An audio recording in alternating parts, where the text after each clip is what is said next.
Hi, John Maxwell here. Glad you're with me today on Minute with Maxwell. I want to talk to you today about your attitude toward failure. It's not the failure that causes the problem. First of all, let's all raise our hands if we failed. I failed. In fact, I'll raise both hands, try to get a foot in the air. We've all failed. We've all failed. The question is not, have I failed? The question is, how does that failure affect me? Does it make me feel that I am a failure?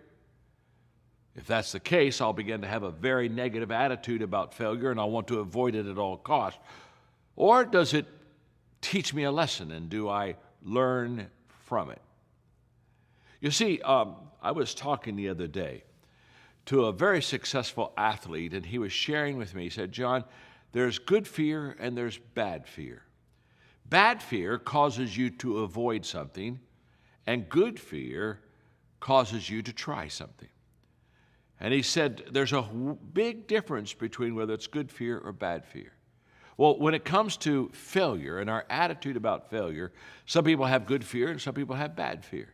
Some people look at failure and say, wow, I've got to avoid it. I never want to do that one again. That wasn't a good thing. And then other people, they look at it and say, oh, there's something to learn from that. I'm going to get better because of that.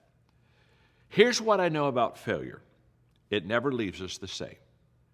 When you and I fail, it doesn't leave us where it found us. We either get better because of it, or we slide back, and to be honest with you, we become worse because of it. But it never leaves us the same. I'm either leaving the failure and giving excuses, or I'm learning from the failure and I'm growing. Again, the choice is ours.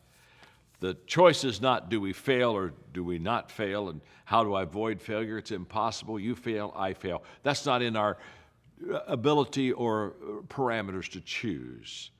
The question is not, do I choose failure or reject? No, it's the attitude. How do I respond to that failure?